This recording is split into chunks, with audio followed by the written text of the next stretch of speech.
ज्यांनी अर्थव्यवस्थेची पायाभरणी केली मजबूत, त्यांच्या विचारांनी भारत झाला आहे समृद्ध आणि अधिक मजबूत. नमस्कार, आपण पाहतात थेट वार्ता आणि मी आहे राजेंद्र झेंडे. आजचा विषय आहे 1 April, reserve bank of India स्थापना दिन.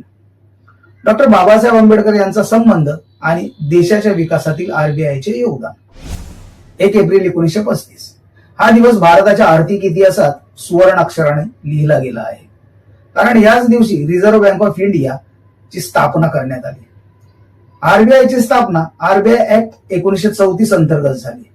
सुरुवातीला ही बँक खासगी होती, पण 1949 मध्ये ती पूर्णपणे राष्ट्रीयकृत करण्यात आली. आरबीआयचे मुख्य उद्दिष्ट म्हणजे देशाची आर्थिक स्थिरता राखणे, चलन व्यवस्थापन आणि बँकिंग प्रणालीचे नियमन करणे. हा आरबीआयचा इतिहास सांगताना एक नाव अत्यंत महत्वाचं ठरतं, भारतरत्न डॉक्टर बाबासाहेब आंबेडकर. डॉक्टर आंबेडकर हे केवळ संविधान निर्माते नव्हते, तर ते एक महान अर्थतज्ञ देखील होते.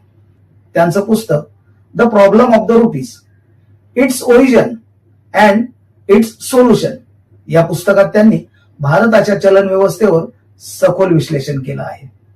हिल्टन यंग कमिशनने आरबीआयची स्थापना करताना बाबासाहेबांच्या विचारांचा आधार घेतला होता. म्हणूनच असं म्हटलं जातं, आरबीआयची संकल्पना बाबासाहेबांच्या आर्थिक दृष्टिकोनातून उभी राहिली. आरबीआय म्हणजे फक्त एक बँक नाही, तर भारताच्या अर्थव्यवस्थेचा कंट्रोल टॉवर आहे. आरबीआयची प्रमुख कार्य पुढील प्रमाणे: चलन जारी करणे, बँकांचे नियमन करणे, महागाईवर नियंत्रण ठेवणे, सरकारचा बँकर म्हणून काम पाहणे, विदेशी चलन व्यवस्थापन. भारताच्या विकासात आरबीआयची भूमिका अत्यंत महत्वाची आहे.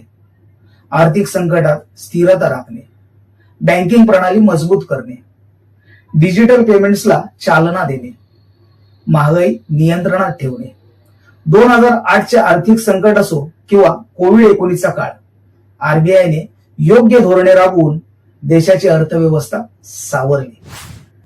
आज आरबीआय केवळ बँक नाही, तर भारताच्या विकासाचा बॅकबोन आहे.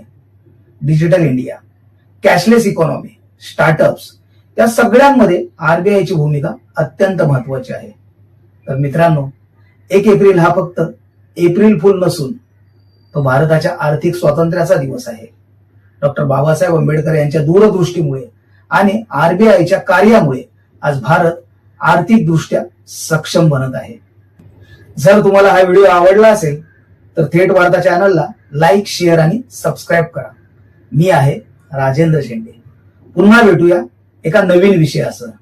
तोपर्यंत पाहत राहा थेट वार्ता.